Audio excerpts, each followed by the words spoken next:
The November 18th meeting, regular session to order. First order of business, as always, is the Pledge of Allegiance.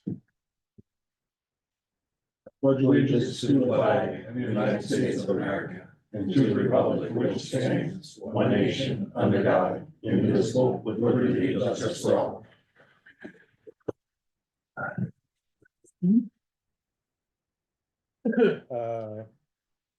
Second on the agenda is the approval of our last two meetings. First, I would move for the approval of our regular session minutes on November the 4th, 2024. I'll make that motion. Second. Vote Yes. yes. Second would be to approve our special session minutes on 11/11/24. I will also make that motion. Second. Vote Yes. public comment period. Brookside, Nothing. Willingdon Hills. Let's see, we have a chariot or a carriage ride. I believe we also have a carriage ride over in Brookside. Let me back up. Do we know the dates on that? Okay. We'll get with the chief. We'll make sure that, we got the appropriate staff. Epcot and Rebello, and we'll talk about the Right. public hearing in a second, but anything other than that on Epcot and Rebello? Yeah, okay, no, we're good. Zoning, what I'd like to put up first on zoning is a motion to open a public hearing. The Board of Trustees, is requesting to consider an application by the Courtyards on Riverside Homeowners Association to modify the approved development plan for the planned residential district under section 414 of the Perry Township zoning resolution in order to install an additional fence. You do that by roll call vote? Yes. By roll call vote, Mr. Upper, yes. Mr. English. Yes. Mr. Cheney. Yes. Okay, we're in session. Yeah, motion to adjourn, or did you always say that? What? Do what? Motion to adjourn from that part of the meeting. He meant that. Okay. So, never mind, I'll just leave that. When we open the public meeting. Adjourn. So says the attorney.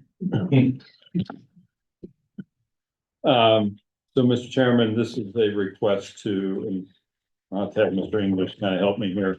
This is a change, or excuse me, a modification to the current, development plan, relative to, the continuation of a fence. The HOA has been, over, much time working with Epcon to try to figure out how to do this, who's paying for it and all that wonderful stuff. But this is just a continuation of the existing fence. I believe all of the homeowners impacted by this have been notified appropriately, and are aware of the situation. I believe a contractor has already been, secured, for that fence.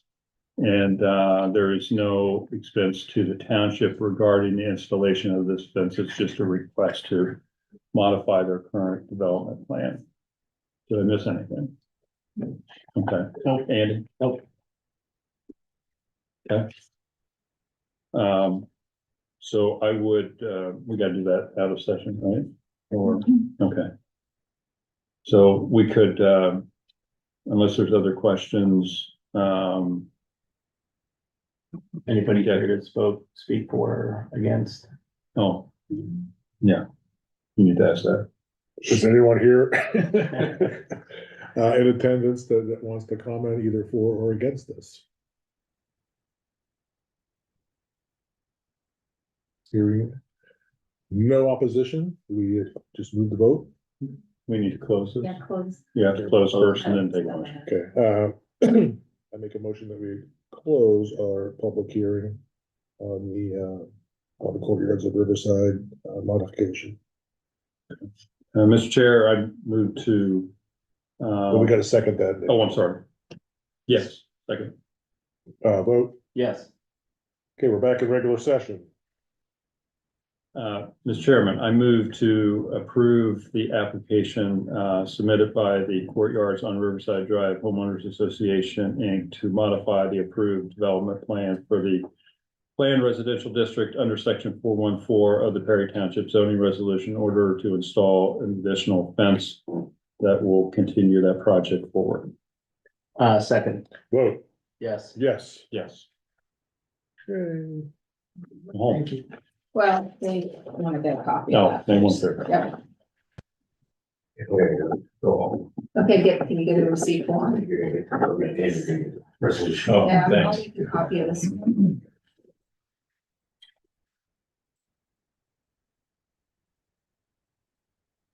Oh, it's one of those.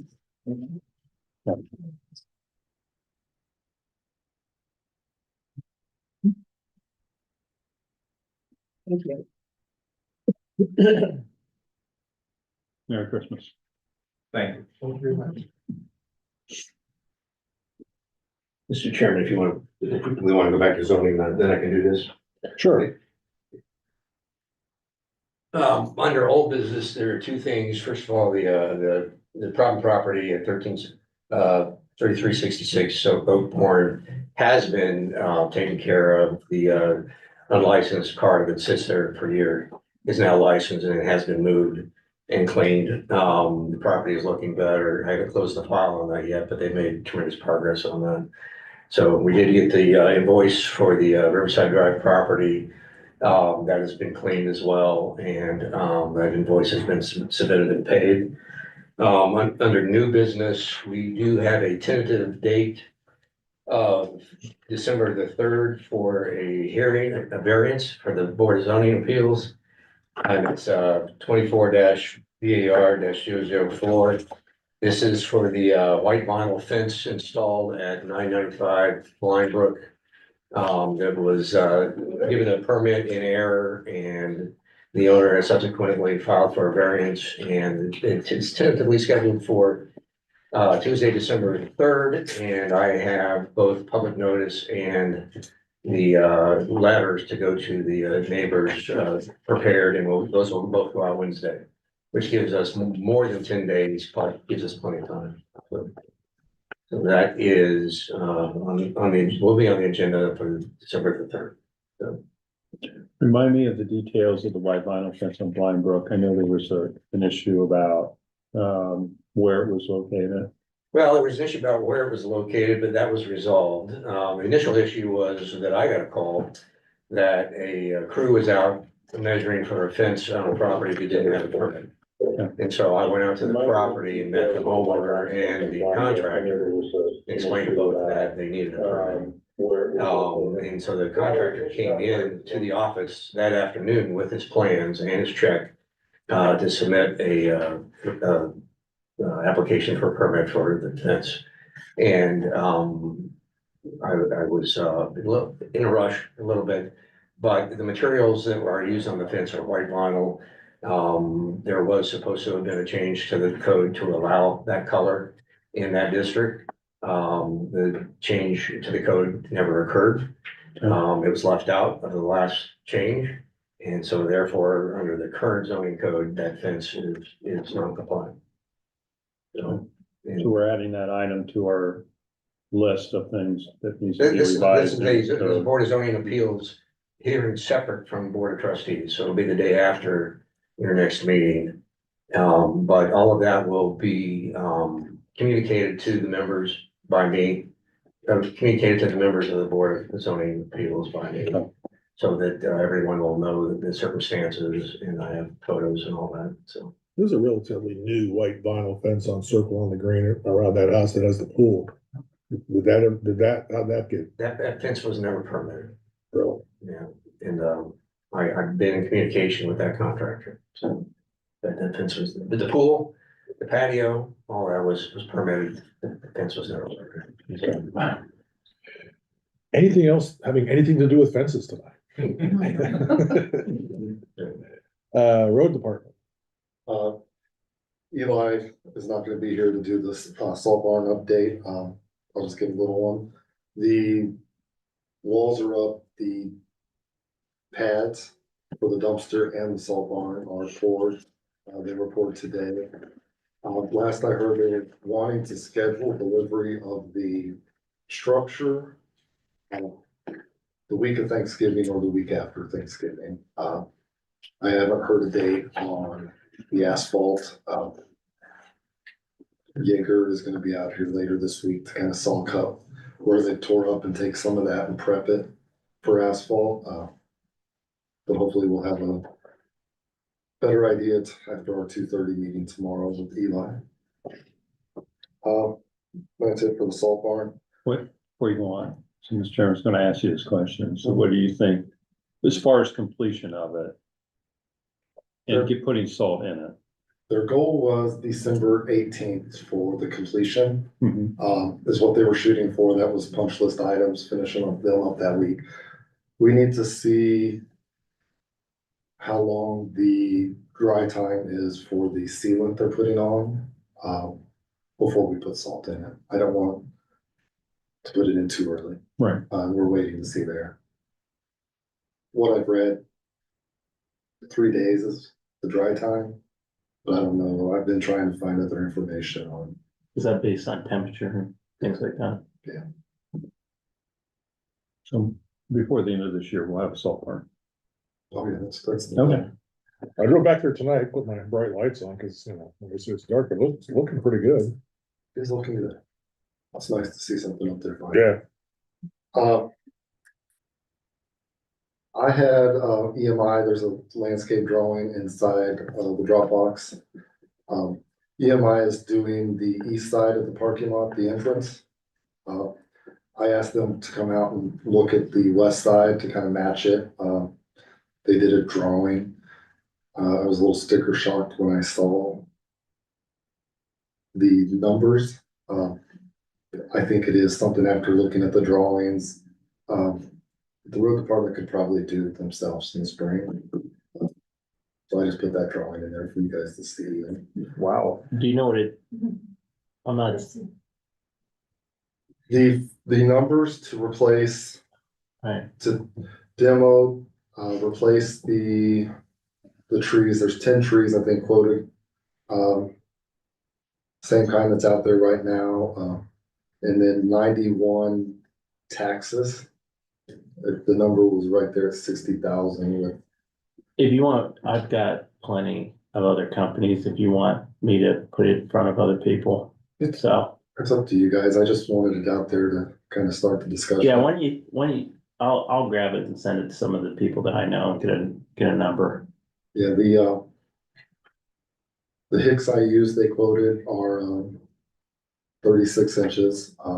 They quoted that because typically that's what Dublin requires for that screening. Yeah, They did put a provision in the drawings for the sea green juniper. It does lower the price. that's what I typically Quite a bit. expect in Dublin. It's pretty hardy. The taxes tend to, like, if we get those real hard frost in the spring where it warms up and you get a lot of dieback, and the sea greens tend to do a little better on that. I personally, I'd much rather go with the sea greens.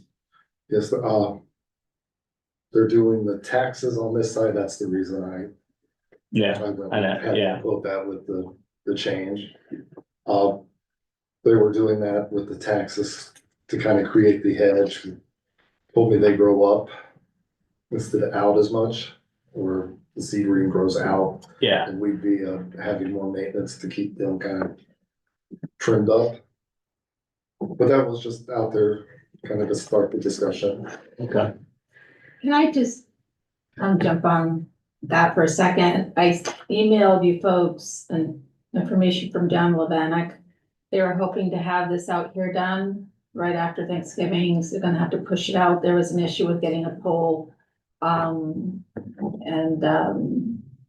can't remember the other thing, moved by Dublin. So, that's gonna probably be an extra couple weeks for them to finish the right in, right out.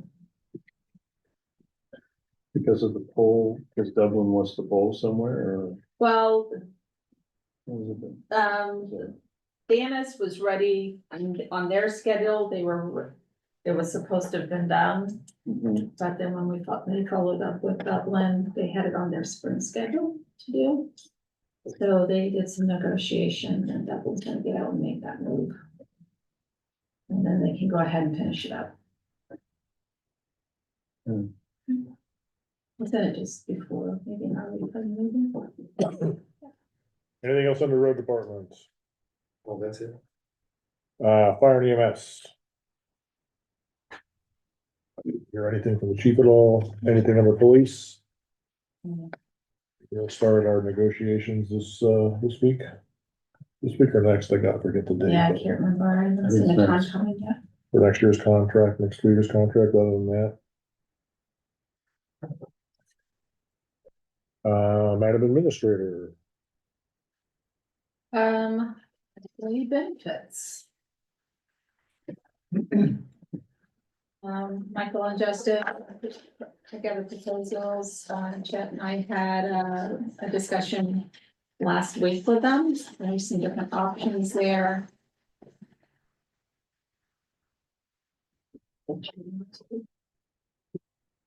Thank you.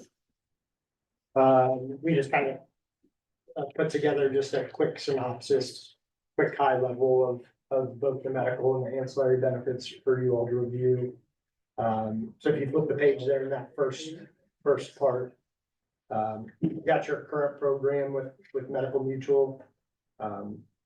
They came out with a 26.35% increase, $143,000 annual increase.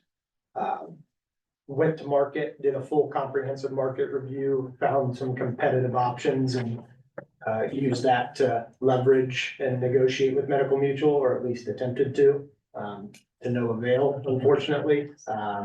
Medical Mutual held pretty firm in that rate increase. However, there is an option on the table that I think, although for a few reasons we'll talk about, probably doesn't make sense this year. In future years and something we can work towards, may make sense in the future. So there's a consortium called the Ohio Benefits Cooperative for public entities. It's that option 2 over there on the right side, which would result in some premium savings and a better plan design, which would reduce the overall health reimbursement arrangement liability. However, that would come with a change to the Anthem network as opposed to Medical Mutual where you are all today. And right now, as it sits today, Anthem and Ohio State are in contract negotiations. They're very far apart from where they think they should be. And I think Ohio State's asking for a 30+% increase. Anthem was at a 7 or 8% increase of their reimbursement rate. So big delta there. And could they get it done before January 1st? Maybe. I think it's probably low likelihood. So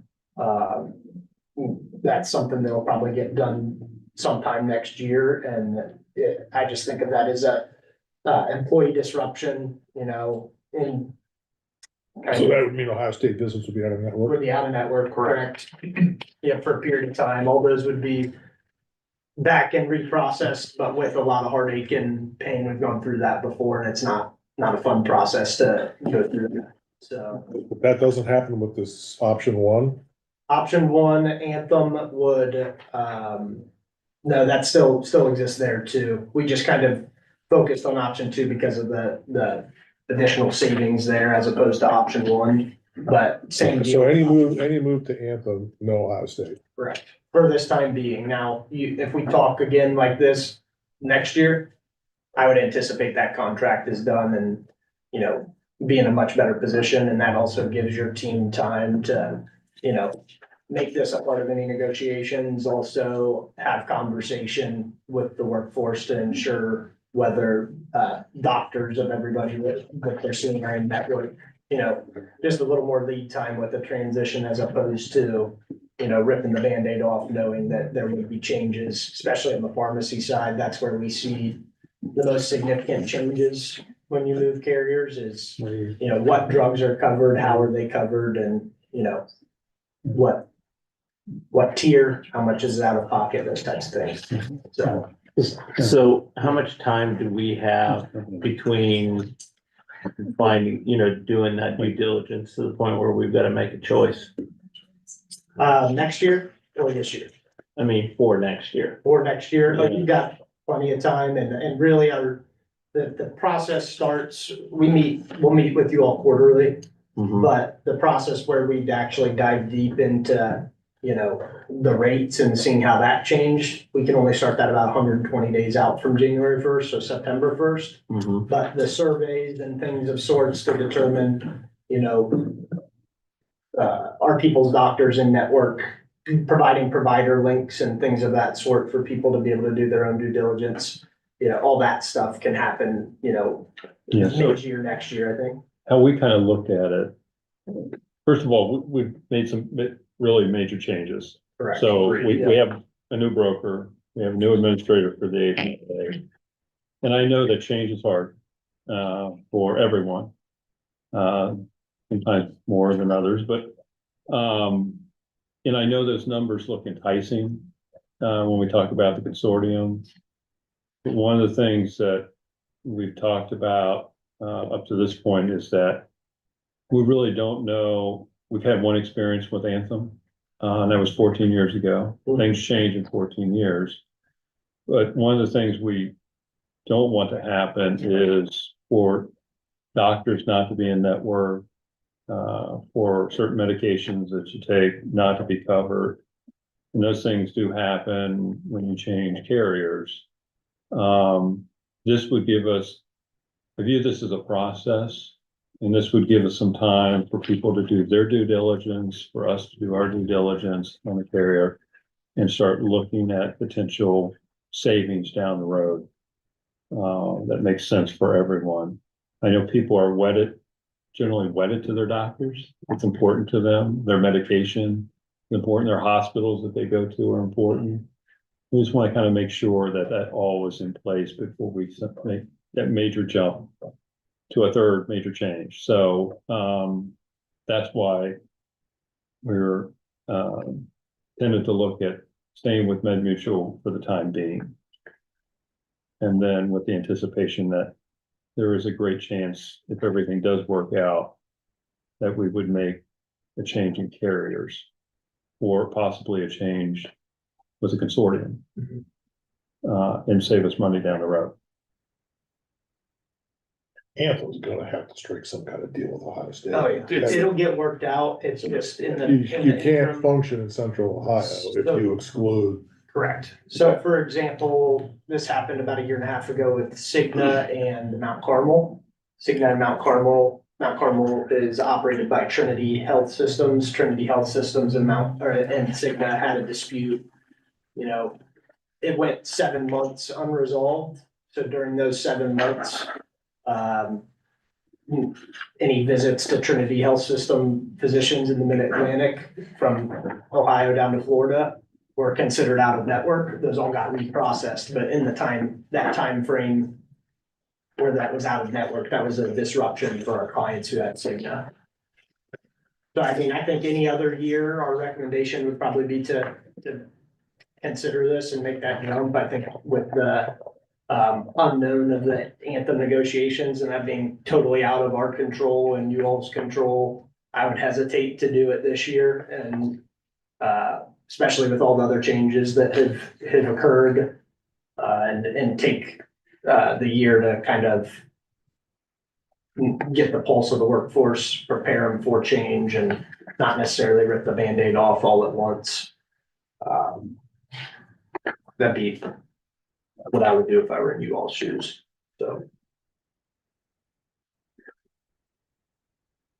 Any I questions? mean, that's my recommendation to the board, but, yeah, I mean, I don't think you could jump ship and not have OSU in the loop. it would be a hard one. I know that there are a number of staff members at OSU is their healthcare system, and so I would put them in a position of not having the doctors that they need and the care that they're dependent upon. The good news is these consortium rates are like, they're increasing 5 to 8% year over year. So I don't anticipate they'll be significantly different next year, some more stability. So it's not like if you don't take advantage of it this year, that opportunity isn't going to exist next year. So that's good to keep in mind too. Mr. English is the numbers person, at least. Some big numbers to be staring at. Yeah. When do we need to make a decision on this?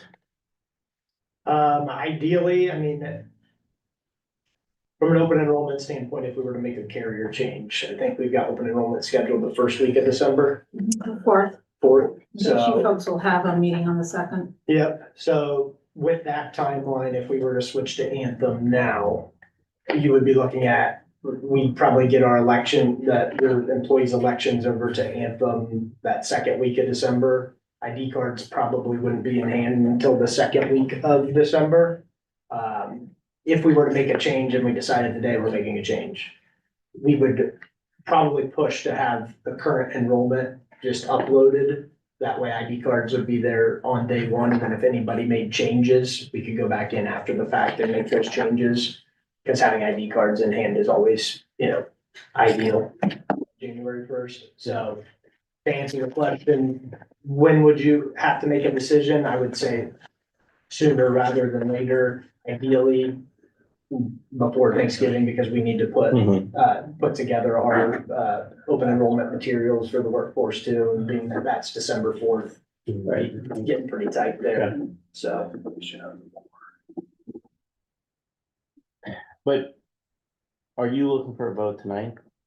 We're not looking for a vote tonight on this. No, I mean, ideally, yes, but I think we need probably some time to kind of settle on this. Yeah. We have the fiscal officer's not here. This is the first time that these two board Understood. members Of have had an opportunity to look at it. And we're happy to, we're available, you'll have our cell phone numbers if you wanna talk through it. I mean, we can't wait until the next meeting to vote on this, but I mean, are we talking? Well, we can do a special Can we do a meeting. special meeting? Yeah, Friday. I would- yeah, either this Friday or the following Friday is the day after Thanksgiving. I think it's gotta happen sooner than later, so, I mean, Let's try to shoot for this Friday. I'm good, so Sure. Thursday's really good. Thursday, if you need our involvement, Thursday's better for me. Friday'd have to be very early. I'm just, my only bad time Friday is 11 to probably 12 You wanna just do it first thing? Friday? Yeah. Can we do it Friday? Friday, First- what times first thing? You guys okay with 8? Yeah, I can make it happen.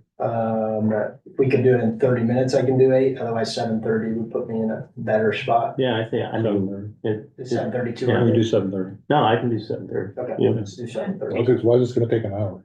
I can't imagine it'll take an Yeah, hour, I don't but know, well, if you want to budget for an hour, 7:30, if we're good with 30 minutes, 8's fine with me too. 7:30 is fine. Okay. So you want to go on and, I mean, obviously that was a big nut. You want to talk about dental vision life and. Yeah, we'll talk about dental vision life here too. Okay, so if you look at the next page here, much smaller numbers to look at, which is better. From a dental standpoint, right now, your dental, your vision and your life, if you remember, is still in the PIBA consortium. We cannot represent you all in those lines of coverage while they're still in the PIBA consortium, so those will need to come out of the PIBA consortium if you'd like to work with us on them and through the conversations with Beth and Chet, and, we're always independent in our recommendation. But, they felt that there was more, a lot of value in having all those services wrapped up with one broker. So from a dental perspective, you guys would be looking at 13.5% or $4,856 increase above the renewal that you all received from PIBA. The vision would actually be a small savings. And the life would be a much more substantial savings there of negative 40%. With the opportunity of your workforce electing additional life insurance coverage, guaranteed issue up to 100,000. With a really nice enhanced line of duty benefit increase from today it's 15,000. With the new program, it would be 50,000. So if you look at that total ancillary increase, you'd be looking at $2,711 over what you're currently paying today. For your ancillary lines of coverage to move those over our direction. So the dental stays with Delta Dental. Vision stays with VSP. The life insurance and voluntary life insurance actually be with the standard. They specialize in public entities and hence with the line of duty benefit, they do a really good job on that front. Those rates are on the back and, well, I think Beth sent out an Excel sheet to help folks calculate rates too, if that's something they want to review, but how those rates work is it's per thousand. So if, let's say you're 35 years old, you're an employee, that's 12 cents per $1,000. So if I wanted $100,000 of life insurance, multiply that 12 cents by 100. I can't do that math in my head. It's just through the decimal points, so it's actually $12 a month. Yes. So $12 a month for that, life insurance, and that would be guarantee issued up to 100,000, so. No underwriting, No no question. questions, that type of thing. So, Then what is it, 1,000? For, you get a, So those rates are calculated per $1,000. So when you look at the Alright, per employee and the Okay. spouse, that's what it is per got thousand. it, So you Okay. multiply that, what you'd be getting. okay. And I don't know if you've worked at other places that provide this type of voluntary life, but I take advantage of it. And you gotta do it $10,000 increments. It starts at 10 and goes up to 100, but you have to do Increments, up $10,000. 10, okay, Right. yes. $10,000 increments, yeah. But that's without having to get a physical, right? You can go Correct. up to 500,000, Yes, but you have to have the physical and yeah, Over the 100,000. underwriting and all that. medical stuff. underwriting, yeah. Yeah, you gotta answer medical questions So and. what do we have right now? 75,000? I thought we had 50. 50 for the 50 elected. for us and 75 for staff. Okay. And this would stay that way. That's the employer Perry Township paid life insurance. This is additional on top of that if folks wanted to purchase additional for themselves. Why are ours, how can we do ours differently? I think that's, if I remember right, it's ORC. Is that was the max that elected officials could have. Okay. I'll double check it, but I'm pretty sure that's it. No, I you was, okay? no, I was thought Arissa's stuff said everybody's gotta be equal.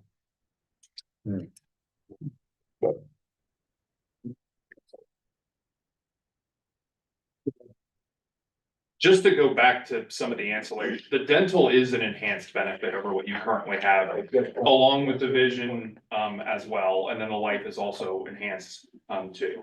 I think some of the co-pays are less and the actual yearly amount allotted under the new Delta Dental plan is more enhanced than it was previous with the previous broker.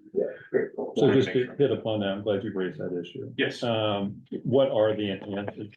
Just an example of one of the enhancements. Yeah, the vision, for example, the co-pays are lower. I think co-pays today are $20. Vision now it'll be $10. Mhm.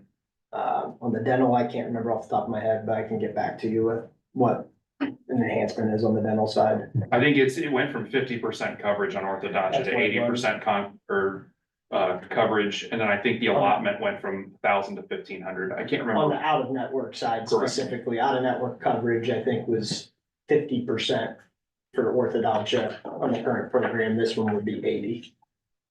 But we can double check and get you some. I'm pretty sure you're right on that Think so. part. Yeah. From what you said the other day, yeah. Yeah, On the additional life insurance option, we have to have a minimum of 10 staff members, the employees themselves Correct. take advantage of that. Correct. And I sent out an email to staff too, to see who would be interested. And, stating, letting them know we need at least 10 people to join that part of that. yeah, the rates are group rated, so you get the benefit even though you're purchasing it for yourself. Purchasing it as a group, because you're not gonna find these rates as an individual going anywhere, trying to find this type of life insurance. So it is very beneficial. Cool. Okay. Any questions y'all can think of right now?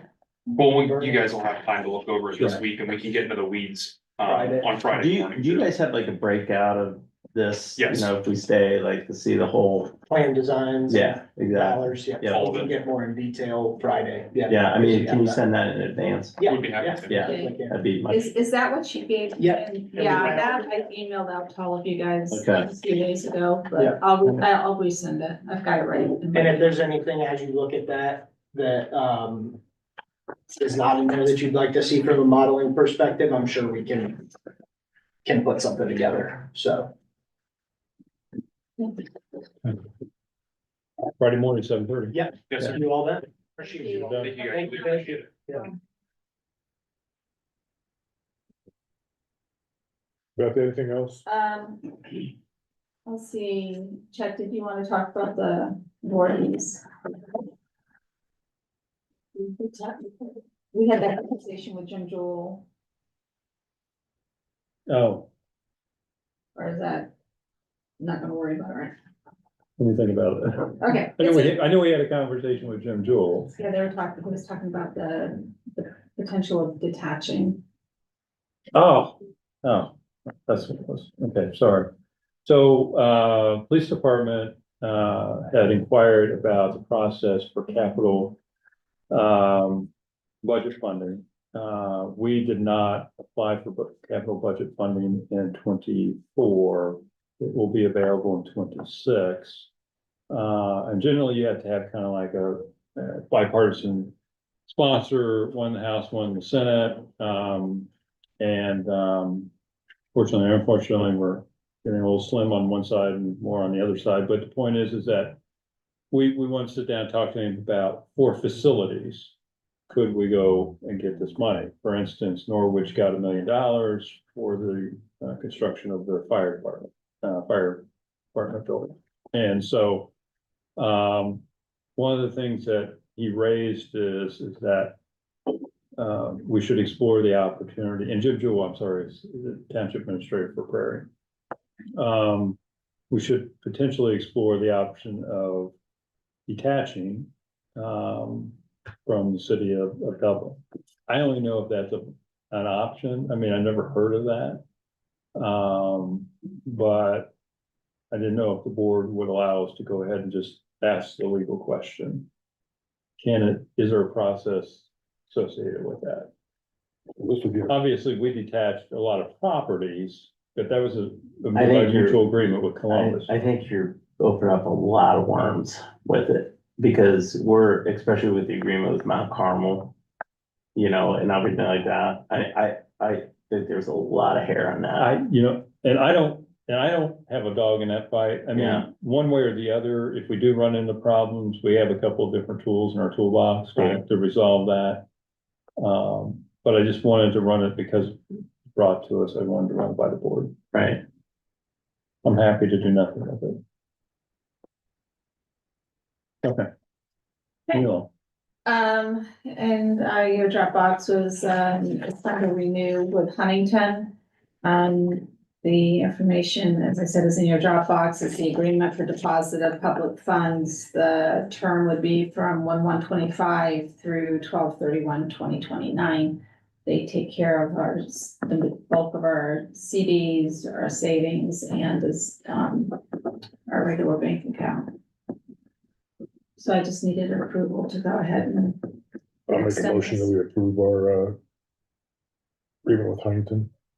Second, Vote, yes. yes. yes, I think that's all I have. Yes. it's on executive. All this year. Mhm. Fiscal officer, anything else besides payroll and disbursements? Move to approve payroll and disbursements. Second, vote, Yes. yes. Yes, Make a motion that we enter into executive session. Well, I'll make a motion, we move into executive session pursuant to ORC 121.22G1 to consider the employment and dismissal compensation of public employee by roll call vote. Anybody want a roll call vote, yes? Yeah, Mr. Roper, Yes. Mr. English. Yes. Judging. yes. So we're adjourned from the regular session and